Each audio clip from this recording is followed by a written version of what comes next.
गिबियावनो बयखौबो दिनैनि गोदान मोनसे भिडिअआव फिन खेब बरायनानै लानाय जाबाय। दिनै आं नोंथांमोननि सिगाङाव पीएम किसाननि मोनसे जोबोद मोजां आपडेट लानानै फैदों। जोंहा भारतनि गाहाय मन्त्रि नरेन्द्र मदि बिथाङा आसामाव दावबायफैनानै गुवाहाटीनिफ्राय पीएम किसाननि 22थि किस्तिनि फैसाखौ सोनानै होबाय। दिनै एबा 13 मार्च खालारखालि बेलासिनि 5 बाजियाव पीएम किसाननि 22थि किस्तिनि फैसाखौ सोनानै हरबाय। दा गोबांनि एकाउन्टआवनो हाबफैबाय जानांगौ। सोरनिबा एकाउन्टआव दिनै हाबनाय नङा। मानो होननानै बुङोब्ला प्रसेसिं जायो। सोरनाबा दिनैनो हाबगोन। जायफोरना दिनै हाबा बैसोरना गाबोन नङाबा समफोरनो हाबगोन। दा बुंनो थाङोब्ला गासिबनिबो एकाउन्टआवनो गाबोननि गेजेरावनो हाबजोबनायनि चान्सआ बांसिन दङ। दा नोंथांमोना नेथ'बानो जाबाय। जिखुनु जाया पीएम किसाननि 22थि किस्तिनि फैसाखौ नरेन्द्र मदि बिथाङा रिलिज खालामनानै होखाबाय।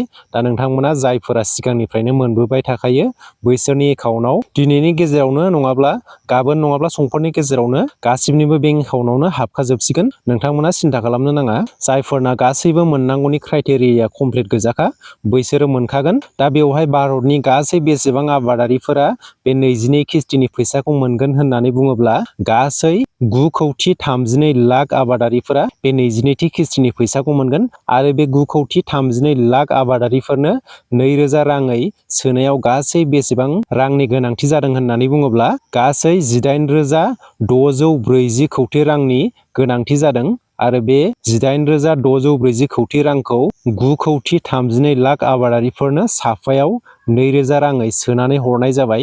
दा जायफोर आबादारिफोरा मोननांगौनि क्राइटेरिया गासैबो कमप्लिट गोजा बैसोरो 22थि किस्तिनि 2,000 रांखौ मोननो हाखासिगोन। नोंथांमोना नेथ'बानो जाबाय। जिखुनु दिनै 13 मार्च एबा मोनाबिलिनि 5 बाजियाव बे 22थि किस्तिनि फैसाखौ सोनानै हरखाबाय। दा नोंथांमोना नेथ'बानो जाबाय। दिनै हाबाबाबो गाबोननि गेजेरावनो साफ्रोमबो आबादारिफोरनि एकाउन्टआवहाय बे 2,000 राङा हाबखासिगोन। दा माखासे प्रसेसिंनि थाखाय फैसा हाबनाया एसे टाइम लायो। बेनिखायनो सोरनाबा दिनैनो हाबनो हागौ आरो जायफोरना दिनै हाबा बैसोरनि एकाउन्टआव गाबोननि गेजेरावनो हाबखाजोबगोन आरो गाबोननि गेजेराव हाबाबा समफोरनि गेजेरावनो जिखुनु जाया बे 22थि किस्तिनि 2,000 राङा हाबखासिगोन।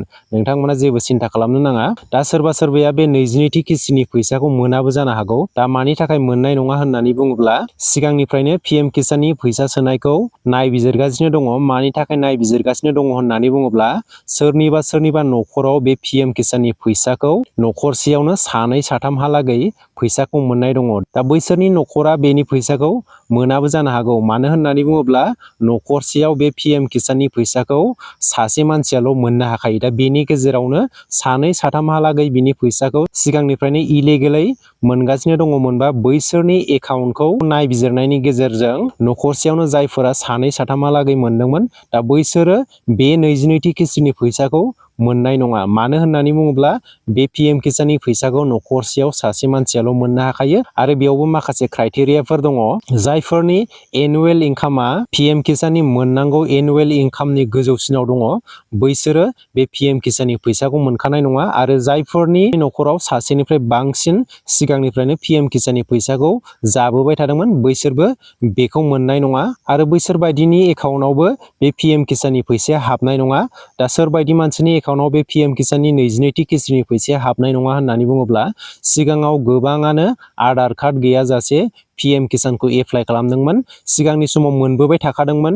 16, 17, 18 किस्तिसिमहालागै मोनबोबाय थाखादोंमोन। नाथाय बेनि उनाव पीएम किसाननि फैसा सोनायनि सिगाङाव गोबां नायबिजिरनाय जादों। जायफोरना पीएम किसान एप्लाइ खालामनायाव आधार कार्ड होआखैमोन एबा बेंक एकाउन्टआव आधार कार्डजों लिंक गैया बैसोरबो पीएम किसाननि नैबे 22थि किस्तिखौ मोननाय नङा बा सोरबाया सिगाङावबो मोनाखै जानांगौ। दा बेनिखायनो नोंथांमोना बे पीएम किसाननि फैसाखौ मोननो थाखाय गावबा गावनि ओनसोलनि बा गावबा गावनि जायगानि एग्रिकालसार अफिसाव थांनानै लेन्ड सिडिं बायदिसिनाफोरखौ खालामनानै लाहैनो हागोन आरो बेजों लोगोसेनो जायफोरना बेंक एकाउन्टजों आधार कार्डआ लिंक गैया बैसोरो बेंकआव थांनानै आधार कार्डखौ लिंक खालामनानै गासैबो प्रसेसखौनो कमप्लिट खालामनानै लाजोबोबा बे पीएम किसाननि फैसाखौ मोननो हागोन। बेनिखायनो नोंथांमोना गावबा गावनि एकाउन्टखौ नायबिजिरनानै गासैबो प्रसेसखौनो कमप्लिट खालामनानै लाजोबोबा मोनबेसे किस्तिनि फैसाखौ मोननो हायाखै बैसोरो खनसेयैनो फैसाखौ मोनजोबनो हागोन। बेनिखायनो नोंथांमोना गावबा गावनि एकाउन्टखौ नायबिजिरनायनि गेजेरजों कमप्लिट प्रसेसखौनो खालामनानै लाजोबबासो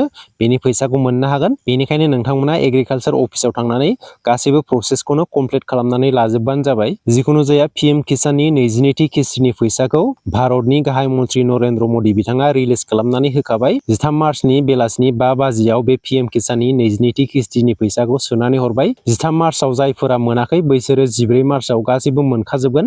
बेनिखायनो नोंथांमोना नेथ'बानो जाबाय। दा दिनैनि भिडिअआ एसेनोसै। नोंथांमोना भिडिअखौ इनफरमेटिभ मोनदोंब्ला मोनसे लाइक खालामदो।